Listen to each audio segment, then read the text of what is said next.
साथीहरु के तपाईले अनलाइन गेम खेल्नुहुन्छ र यदि तपाई अनलाइन गेम खेल्नुहुन्छ भने आजको भिडियो तपाईको नाममा छ किनभने यदि तपाईले अनलाइन गेम खेल्नुहुन्छ अथवा कुनै कम पावरफुल वाला मोबाइलमा गेम खेल्नुहुन्छ र गेम खेल्दा खेल्दा बिचमा गेमको बिचमा ल्याग अथवा एफपीएस ड्रप हुन्छ भने आजको भिडियो तपाईको नाममा छ किनभने आज मैले यो भिडियोमा तपाईको गेम पारखीहरुको लागि तीनटा यस्तो स्पेशल टिप्स एन्ड ट्रिक्स बताउन गइरहेको छु जसले गर्दा यदि तपाई आफ्नो मोबाइलमा अनलाइन गेम अथवा कुनै पनि गेम खेल्न चाहनुहुन्छ भने तपाईले कुनै पनि ल्याग अथवा एफपीएस ड्रप नभइकन तपाईले मजाले स्मुथली गेम खेलेर इन्जोय गर्न सक्नुहुन्छ त्यो टिप्स एन्ड ट्रिक्स कसरी एप्लाई गर्ने हो भन्न जान्नको लागि हाम्रो यो भिडियोलाई सुरुदेखि लास्टसम्म हेर्नु होला र यदि हाम्रो च्यानलमा तपाई नयाँ हुनुहुन्छ भने हाम्रो च्यानललाई सब्स्क्राइब गर्न नबिर्सनु होला र साइडमा आउने नोटिफिकेसन बेललाई पनि अन गर्नु होला जसले गर्दा हामीले हालेको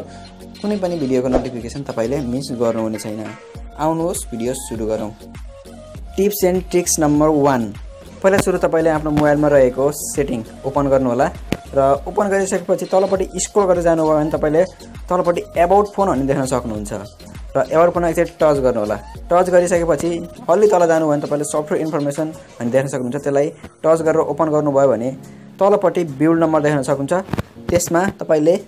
7 चोटी छिटो छिटो टच गर्नुपर्ने हुन्छ जसले गर्दा तपाईले आफ्नो मोबाइलमा डेभलपर मोडमा इनेबल हुन सक्नुहुन्छ म अलरेडी इनेबल भएको छु त्यसैले no need developer mode has already been enable भनेको छ र त्यसैले यदि तपाईको मोबाइलमा डेभलपर मोड इनेबल छ भने तपाईले यो प्रोसेस गर्नु पर्दैन र तपाईले यो प्रोसेस गरिसकेपछि पनि तपाईले तलपट्टि डेभलपर अप्सन देख्न सक्नुहुन्छ त्यसमा एकचोटि टच गर्नु होला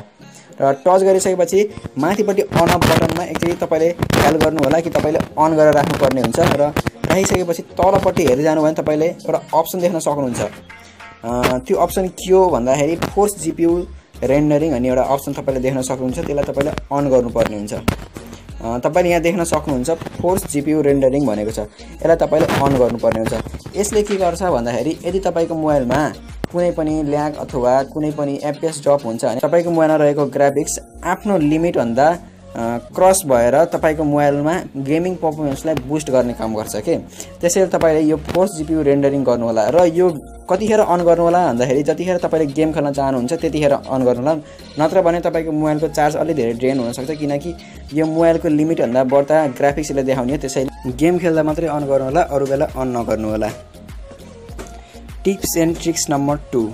तपाईले फेरि आफ्नो मोबाइलमा रहेको सेटिङ ओपन गर्नु होला र ओपन गरिसकेपछि तलपट्टि डेभलपर मोडमा एकचोटि टच गर्नु होला र तलपट्टि सर्च गर्नुभयो भने तपाईले एउटा अप्सन देख्न सक्नुहुन्छ इनेबल 4x MSAA भन्ने हुन्छ त्यसलाई तपाईले इनेबल गर्नुपर्ने हुन्छ अन गर्नुपर्ने हुन्छ मैले अलरेडी इनेबल गरेको छु यो तपाईले अन गर्नुभयो भने तपाईको मोबाइलमा रहेको कुनै पनि परफर्मेन्स स्पिड अथवा कुनै पनि हुन्छ नि मोबाइलको परफर्मेन्सहरुलाई तपाईले 1 टाइम्स 2 टाइम्स 3 टाइम्स नभएर तपाईले 4 टाइम्स सम्म त्यसलाई बुस्ट गर्न सक्नुहुन्छ यदि तपाईले यसरी इनेबल गर्नुभयो भने तपाईको मोबाइलमा कुनै पनि गेम ल्याग नभएर एफपीएस ड्रप नभएर सिधै स्मुथली रन हुन सक्छ तपाईले त्यसलाई मजाले गेम खेलेर इन्जोय गर्न सक्नुहुन्छ टिप्स एन्ड ट्रिक्स नम्बर 3 र टिप्स एन्ड ट्रिक्स नम्बर 3 के छ भन्दाखेरि यदि तपाईले तलपट्टि सेटिङ ओपन गर्नुभयो भने तपाईको मोबाइलमा तलपट्टि डिभाइस मेन्टेनेन्स अथवा कुनै पनि स्टोरेज भनेर लेखेको हुन सक्छ त्यसमा एकचोटि टच गर्नु होला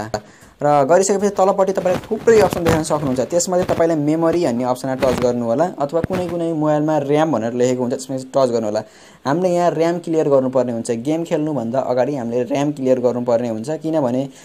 थुप्रै एप्लिकेसनहरुले र्याम ओगटेर राखेका हुन्छन् त्यसैले हामीले त्यो अरु एप्लिकेसनहरुको र्याम फालेर जुन हामीले गेम खेल्छौं त्यसलाई सबै र्याम दिनुपर्ने हुन्छ जसले गर्दा हाम्रो गेमिङ परफर्मेन्स इम्प्रुभ भएर आउँछ त्यसैले तपाईले यहाँ क्लीन नाउमा एकचोटि टच गरेर र्याम क्लियर गर्न सक्नुहुन्छ गेम खेल्नु भन्दा अगाडि यसरी तपाईले र्याम क्लियर भएको देख्न सक्नुहुन्छ सबै भिडियोमा बोनस टिप हुन्छ र मैले यो भिडियोमा पनि मैले तपाईको लागि एउटा छुट्टै बोनस टिप्स राखेको छु र बोनस टिप के हो भन्दाखेरि यदि तपाईले तपाईको मोबाइलमा कुनै पनि गेम बुस्टर अथवा कुनै पनि र्याम क्लिनर अथवा स्टोरेज क्लिनर भन्ने छुट्टै एप्लिकेसनहरु तपाईले प्ले स्टोरबाट डाउनलोड गरेर राख्नु भएको छ भने यो भिडियो हेर्दै तपाईले सिधै त्यसलाई अनइन्स्टल गर्नु होला किनभने तपाईले त्यो एप्लिकेसनहरुले र्याम क्लियर गएको एनिमेसन मात्रै देखाउने हो, र्याम क्लियर भछ भनेर भन्ने हो। त्यो एप्लिकेसनले आफैमा र्याम र स्टोरेज ओगटेर बसेको हुन्छ। त्यसैले तपाईले त्यो एप्लिकेसनहरु नराखेर सिधै अनइन्स्टल गरिदिनु होला। तपाईको मोबाइलमा अलरेडी मैले र्याम क्लियर गर्ने तरिका बताइसकेको छु। त्यसले तपाईको इनफ तरिकाले र्याम क्लियर गरिदिन्छ। कुनै पनि एन्ड्रोइड अथवा कुनै पनि एक्सटर्नल सोर्सबाट अथवा प्ले स्टोरबाट एप्लिकेसनहरु डाउनलोड गर्नु पर्दैन र डाउनलोड गर्नु पनि हुन्न। र यस्तै तपाईले आफ्नो मोबाइलमा रहेको गेमलाई बुस्ट गरेर आफ्नो मोबाइललाई गेमिङ फोनको रूपमा पनि युज गर्न सक्नुहुन्छ।